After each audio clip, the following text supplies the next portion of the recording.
का जो अगला पॉइंट आता है दाब में, वो है पास्कल का नियम।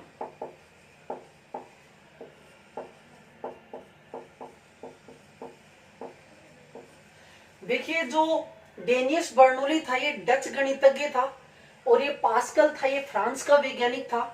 तो इस पास्कल ने यानी इस पास्कल के नाम के ऊपर आधारित दाब की इकाई रखी है। ऐसा यूनिट है जो आपने स्टार्टिंग में पढ़ी है, दाब की इकाई न्यूटन प्रति मीटर स्क्वायर, या फिर आपने पढ़ा था पास्कल होती है।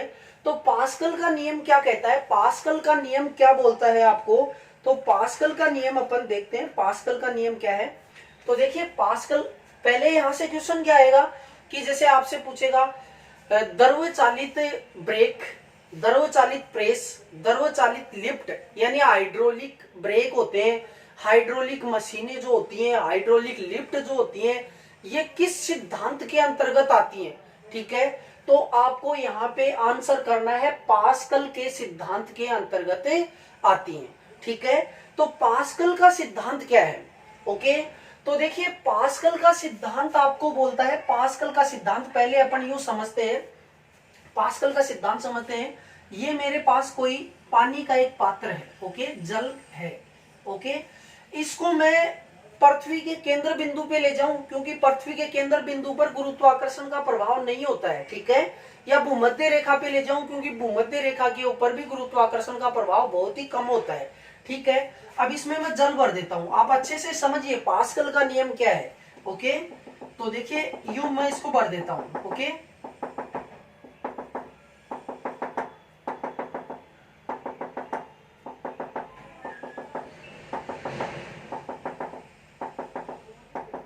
ये देखिए, अब यहाँ पे ये कंडीशन कब लागू होती है, पास्कल का नियम कब लागू होता है, जब गुरुत्वीय प्रभाव शून्य हो। गुरुत्वीय प्रभाव शून्य हो। आपको पता है ना कि गुरुत्वीय त्वरण जो होता है, गुरुत्वाकर्षण का प्रभाव होता है, वो ध्रुवों पर सबसे अधिक होता है, पृथ्वी के केंद्र बिंदु पर शून्य होता है। पृथ्वी की घूर्णन गति बढ़ जाए तो इसका जो गुरुत्वीय त्वरण जो है इसका मान घट जाता है, पृथ्वी की घूर्णन गति बढ़ जाए तो घट जाता है, और घट जाए तो बढ़ जाता है, अपोजिट होता है। ठीक है, साथ में भूमध्य रेखा के ऊपर इसका जो मान होता है, गुरुत्वीय प्रभाव का जो मान होता है वो घट जाता है।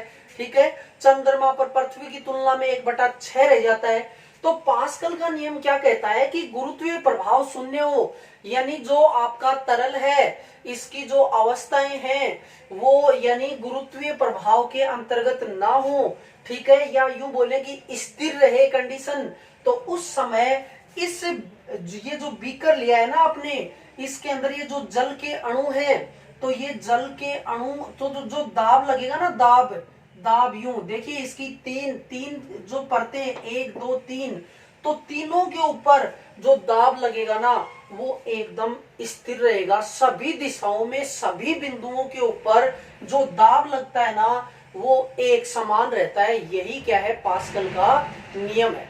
तो पास्कल का नियम क्या कहता है, पास्कल के नियम के अनुसार अपन क्या समझ सकते हैं, पास्कल के नियम के अनुसार कि स्थिर अवस्था में किसी तरल पर लगने वाला बल, यानी स्थिर अवस्था में किसी तरल पर लगने वाला बल जो दाब लगता है ना वो सभी दिशाओं में और सभी बिंदुओं के ऊपर क्या रहता है, समान रहता है। मैंने आपको पहले ही बोल दिया गुरुत्वीय प्रभाव नहीं है यहाँ पे।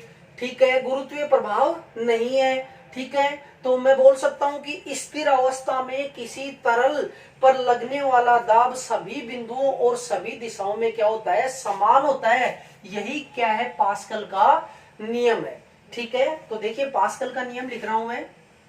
पास्कल का नियम है स्थिर अवस्था में, स्थिर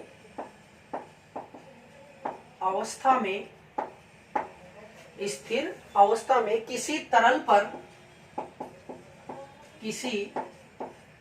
पर लगने वाला दाब सभी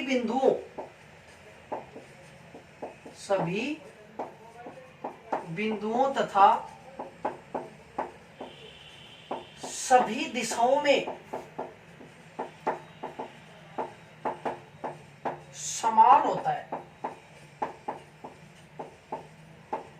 ठीक है, ये देखिए कब, जब स्थिर अवस्था कब होगी, जब गुरुत्वीय प्रभाव नहीं होगा। ओके, गुरुत्वीय प्रभाव का मान क्या है, 0 है। तो इस स्थिति में जल के अणु है ना, ये चारों ओर जिधर भी देखिए, ये वाला है, ये वाला है, ये वाला है, इस सभी के ऊपर अपना समान प्रभाव रखते हैं। ठीक है, तो यही क्या है, पास्कल का नियम। पास्कल ने दाब से संबंधित नियम दिए थे कि स्थिर अवस्था में किसी तरल पर लगने वाला दाब जो है सभी बिंदुओं और सभी दिशाओं में क्या होता है, समान होता है। ठीक है, अब देखिए यहाँ पे, यहां तक हो गया एकदम। अब देखते हैं,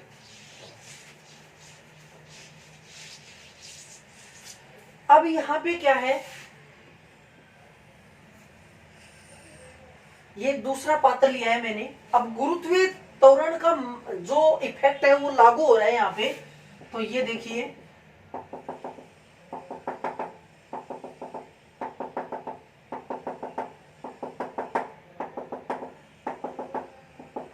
अब देखिए यहां तक पानी भरा हुआ है। ओके, ये ऊंचाई होगी h। ओके, यहां u यानी g काम कर रहा है। g का मतलब गुरुत्वीय त्वरण, इसका मान भी कुछ ना कुछ है, ये नीचे की ओर काम कर रहा है। तो अब जो दाब लगेगा ना वो स्थिर नहीं रहेगा, सभी क्षेत्रों के अंदर इधर की ओर नहीं लगेगा, इधर की ओर नहीं लगेगा, ये सबसे ज्यादा किधर की ओर लगेगा, नीचे की ओर, नीचे की ओर लगेगा। क्योंकि अब की बार आपने कंडीशन ये नहीं रखी है कि यानी स्थिर अवस्था है, अब की बार गुरुत्वीय त्वरण लागू हो रहा है।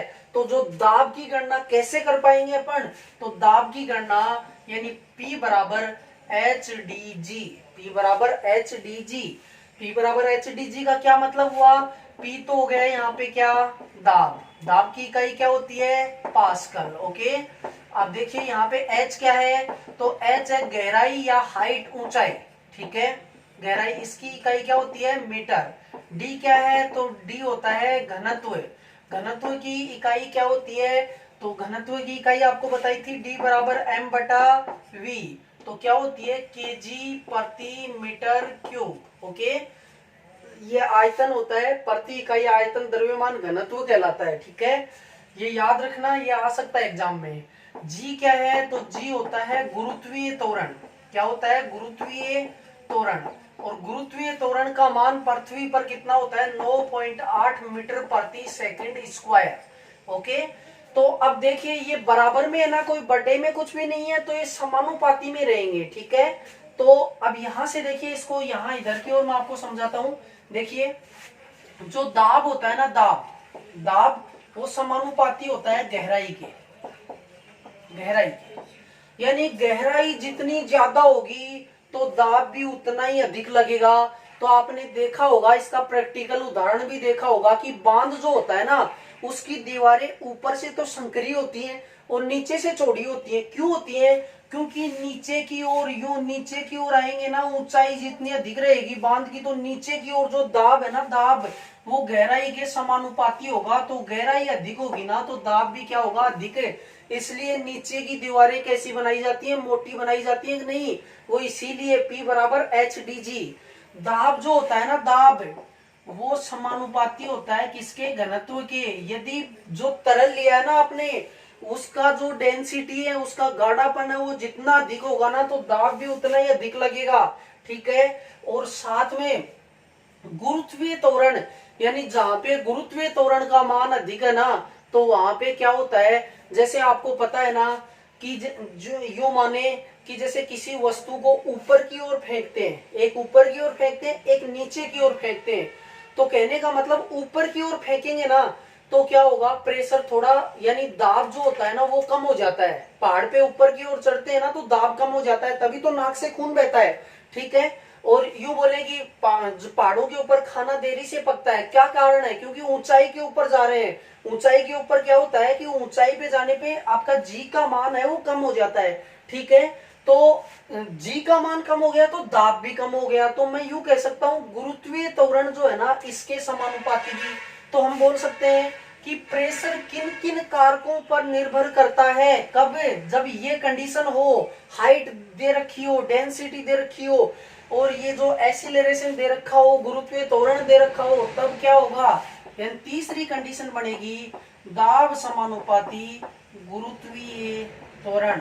गुरुत्वीय त्वरण, ठीक है। तो ये तीन कंडीशन बनती हैं, ठीक है। आपको पास्कल का नियम बताया मैंने। आपको पास्कल के नियम से हट करके यानी क्वेश्चन आ जाए कि बांध जो होता है उसकी जो दीवारें नीचे से चौड़ी क्यों बनाई जाती हैं, तो हम बोल सकते हैं ना कि P समानुपाती H, तो नीचे गहराई अधिक तो अधिक, तो दाब भी अधिक, इसलिए नीचे से टूटने का खतरा रहता है, इसलिए नीचे से चौड़ी बनाई जाती है। ओके, तो अब यहां से ये आप अच्छे से समझ गए होंगे, इसको आप नोट कर लें। इसके बाद अपन देखते हैं अगला पॉइंट।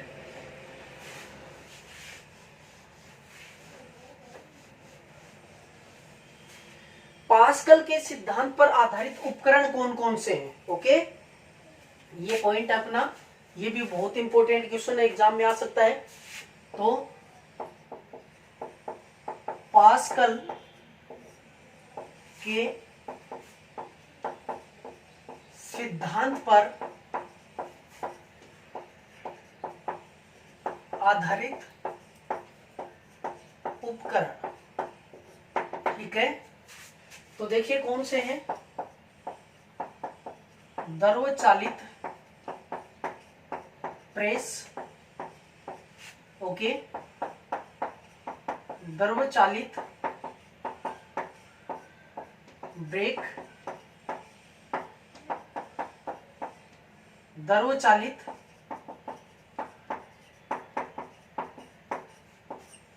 द्रव चालित लिफ्ट, यानी इनको हाइड्रोलिक प्रेस, हाइड्रोलिक ब्रेक,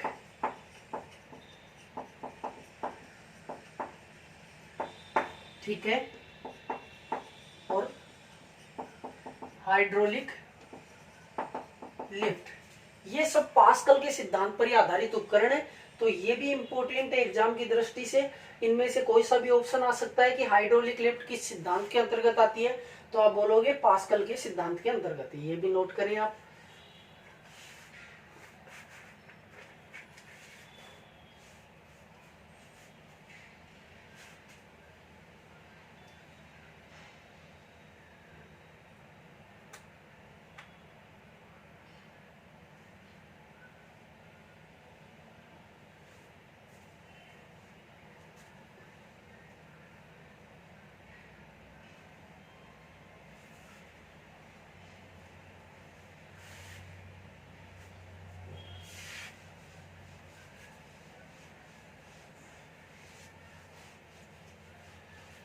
देखिए दाब में आपने अभी तक जो पढ़ा है उसके अंदर दाब की परिभाषा आपको मैंने बताई, दाब की विमा बताई, दाब कैसी राशि है, दाब अदिश है सदिश है वो बताया आपको, दाब की एसआई यूनिट बताई मैंने, दाब की सीजीएस यूनिट बताई आपको मैंने, ठीक है।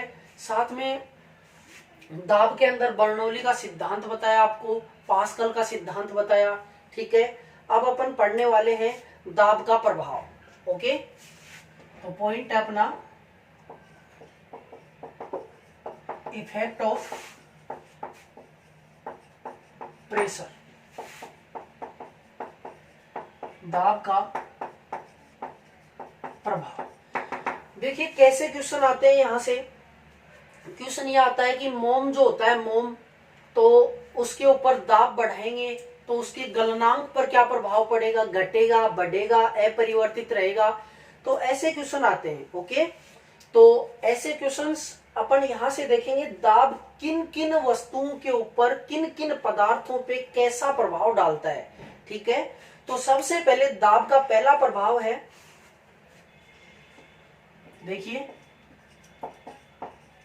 पिघलने पर जिस पदार्थ का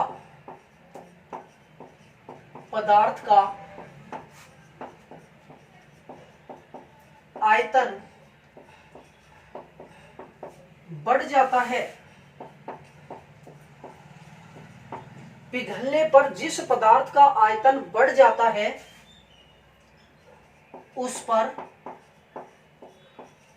दाब बढ़ाने पर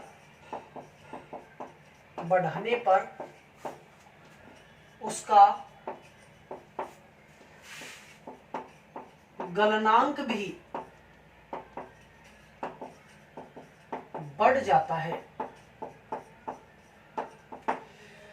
देखिए यहाँ पे कुछ भी नया नहीं है, आयतन शब्द है, आयतन का मतलब होता है फैलाव।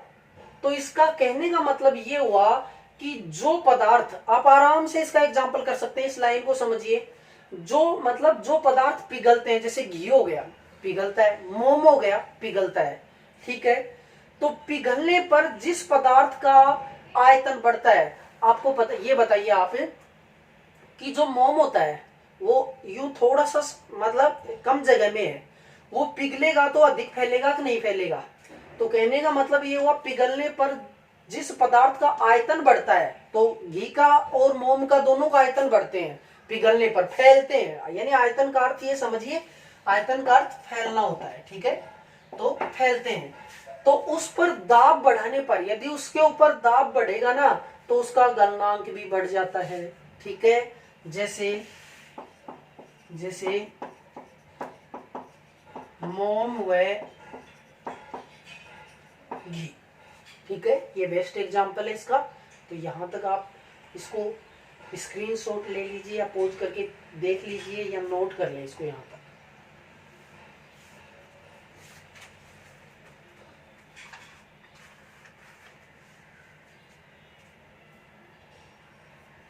ओके,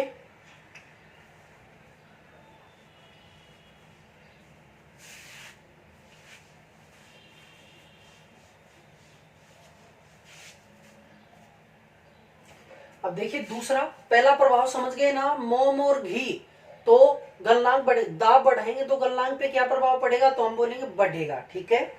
अब देखिए दूसरा, जो पदार्थ पिघलने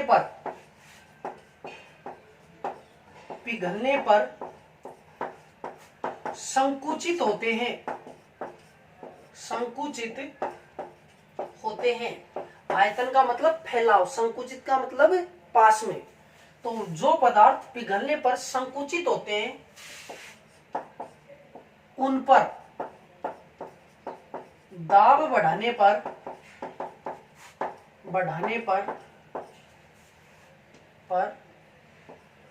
उनका गलनांक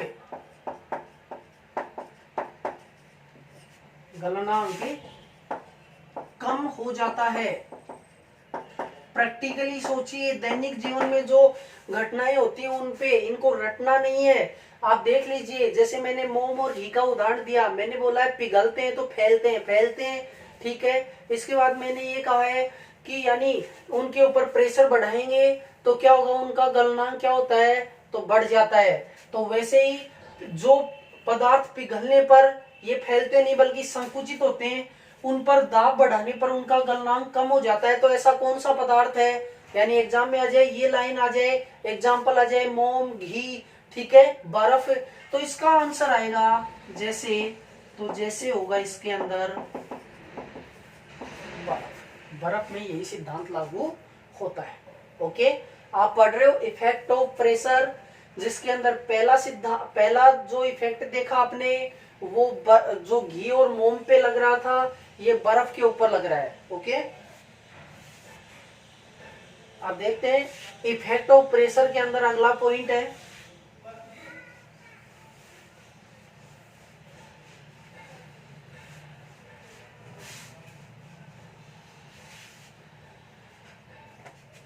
दाब का।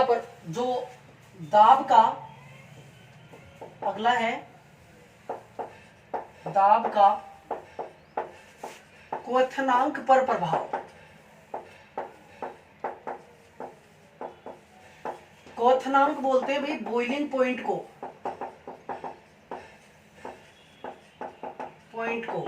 इस बॉइलिंग को उबाल बोलते हैं और पॉइंट को बोलते हैं बिंदु। तो जो दाब होता है ना, उबाल बिंदु पर इसका क्या प्रभाव होता है, तो वो देखते हैं अपन।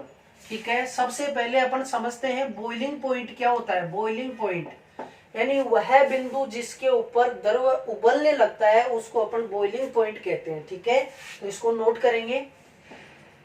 वह बिंदु जिस पर द्रव उबलने लगता है, जैसे जल का उबाल बिंदु 100 डिग्री सेंटीग्रेड होता है। ये इसका बॉइलिंग पॉइंट है। तो देखिए बात ये है कि जैसे अपन तीसरा बिंदु पढ़ रहे हैं यानी इफेक्ट ऑफ प्रेशर का, कि दाब का क्वथनांक पर क्या प्रभाव पड़ता है। तो सबसे पहले अपन समझते हैं क्वथनांक क्या होता है। इसको बॉइलिंग पॉइंट बोलते हैं, उबाल बिंदु बोलते हैं। वह बिंदु जिस पर यानी जो वह बिंदु जिस पर द्रव उबलने लगता है, उबाल आ जाता है, जैसे जल है वो 100 डिग्री के ऊपर क्या हो जाता है, उबलने लगता है, और 0 डिग्री पर क्या होता है, बर्फ में चेंज हो जाता है। ठीक है, वो हिमांक बिंदु है उसका, ये क्वथनांक बिंदु है। ठीक है, तो ये 100 डिग्री हो गया।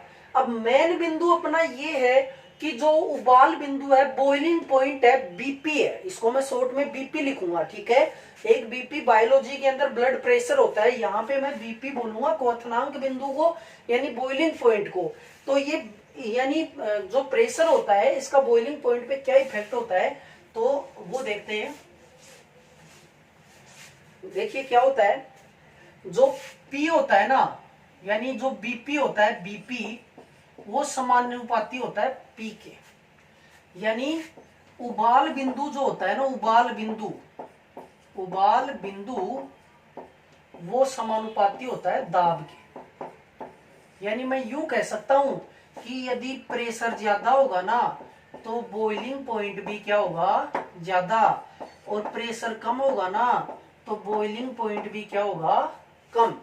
इसका सबसे बेस्ट एग्जांपल अपन ले सकते हैं कि जो प्रेशर कुकर होता है ना और एक साधारण यानी कोई पात्र होता है, और दोनों में अपन चावल डालते हैं, तो प्रेशर कुकर में चावल जल्दी यानी पकते हैं। तो उसका क्या कारण है, क्योंकि प्रेशर ज्यादा लगता है तो उबाल बिंदु भी जल्दी आएगा। इस वजह से यानी प्रेशर कुकर में चावल जल्दी पकते हैं। क्या कारण है उसका, क्योंकि जो प्रेशर ज्यादा रहेगा तो बीपी भी ज्यादा रहेगा, उबाल बिंदु भी अधिक रहेगा। तो मैं बोल सकता हूं, जैसे उदाहरण दे सकता हूं, इसका एग्जाम्पल ले सकता हूं, कौन सा, प्रेशर कुकर में चावल जल्दी पकते हैं क्योंकि दाब अधिक होगा, तो दाब अधिक तो उबाल बिंदु भी अधिक। इंपॉर्टेंट क्वेश्चन है, एग्जाम में आने लायक क्वेश्चन है कि प्रेशर कुकर में चावल जल्दी क्यों पकते हैं, क्योंकि प्रेशर अधिक होता है जिसके कारण से बीपी का मान बढ़ जाता है और चावल जल्दी पकते हैं। ओके, तो ये था अपना पॉइंट, दाब का प्रभाव। तो अलग अलग पदार्थों पे अलग अलग, मोम पर, घी पर, बर्फ पर, ठीक है, और क्वथनांक के ऊपर दाब का कैसा प्रभाव लगता है वो अपन ने पढ़ा। ठीक है, इसके बाद में अपना अगला पॉइंट आता है वायुमंडलीय दाब। ओके, तो वायुमंडलीय दाब देखते हैं।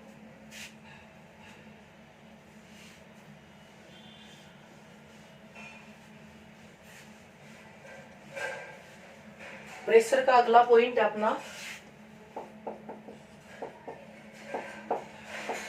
वायुमंडलीय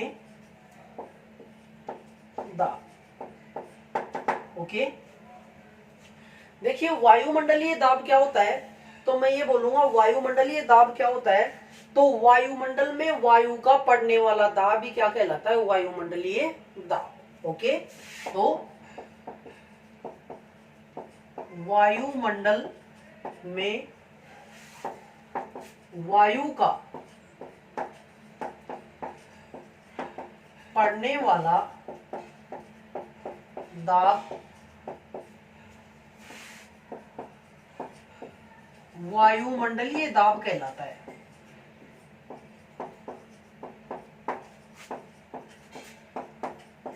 अब देखिए एग्जाम में आने वाला क्वेश्चन क्या है कि सामान्यतः वायुमंडलीय दाब कितना होता है।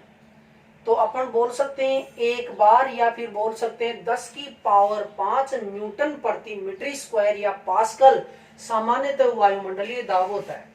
ठीक है, तो सामान्यतः वायुमंडलीय दाब 10 की पावर 5 न्यूटन प्रति मीटर स्क्वायर। ओके, याद रखना, बहुत इंपॉर्टेंट पॉइंट है।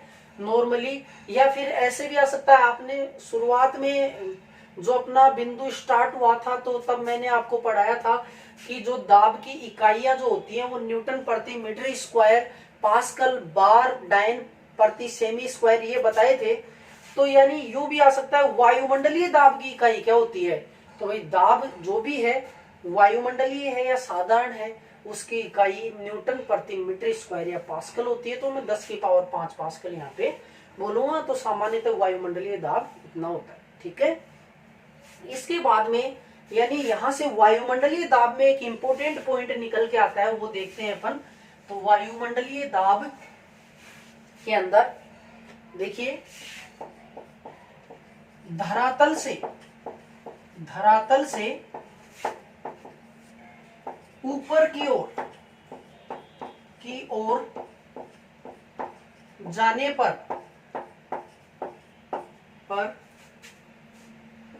दाब कम हो जाता है,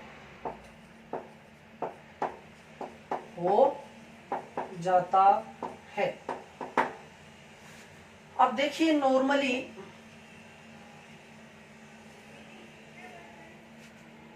ये धरातल है, ये पहाड़ है। अब क्या हो रहा है कि कोई व्यक्ति है वो यूं यहां से चलता है ऊपर की ओर। ओके, ऊपर की ओर चलता है, ऐसे ऐसे यूं चलता है। तो वो जैसे जैसे ऊपर की ओर जाएगा ना तो दाब कम हो जाएगा, यानी वायुमंडल का दाब क्या हो जाता है, कम हो जाता है। तो कम हो जाएगा, तो जैसे जैसे अपन ऊंचाई की ओर बढ़ते हैं तो दाब हो जाता है, वो कम हो जाता है। जिसके रिजल्ट क्या मिलते हैं वो एग्जाम में क्वेश्चन पूछे जाते हैं। और हाल ही में असिस्टेंट लोको पायलट में क्वेश्चन पूछा भी गया था कि पहाड़ों पर सब्जियां देरी से क्यों पकती हैं। क्योंकि आपके सामने एक रिलेशन निकल के आया था कि जो बीपी होता है वो प्रेशर के समानुपाती होता है। तो बताइए यदि प्रेशर पहाड़ों पर जा रहे हैं तो कम हो रहा है तो बीपी कम होगा कि नहीं होगा। तो कम होगा तो पहाड़ों पर सब्जियां देरी से ही पकेंगी कि नहीं पकेंगी। तो उत्तर क्या आ जाएगा, पहाड़ों पर दाब का मान क्या होता है, वो कम होता है। तो देखिए जो जो ऊपर की ओर जाते हैं तो देखिए एक तो इसका एग्जांपल आप दे देना कि फाउंटेन पेन से स्याही का रिसाव, एक। दूसरा पहाड़ पर चढ़ते समय नाक से खून बहना, तो वो भी इसी में आएगा। ठीक है, और एक पहाड़ों पर सब्जियों का देरी से पकना, तो वो भी इसी के अंतर्गत आता है। तो इसके 3 बेस्ट एग्जांपल है, तो वो देखते हैं अपन। ठीक है, देखिए इसके एग्जांपल, फाउंटेन पेन से स्याही का रिसाव। दूसरा है पहाड़ों पर चढ़ते समय नाक से खून निकलना।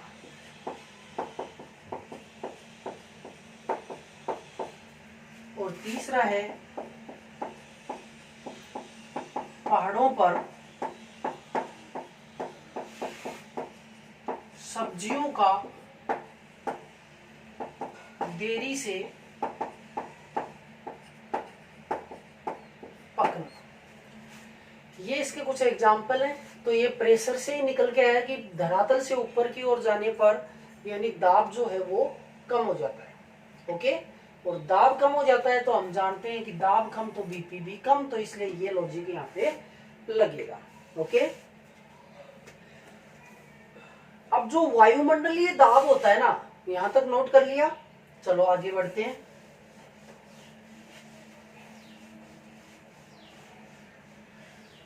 बहुत ही इंपॉर्टेंट पॉइंट मैं आपको बताने के लिए जा रहा हूं, ठीक है। तो वायुमंडलीय दाब को मापने का उपकरण कौन सा है, ठीक है। तो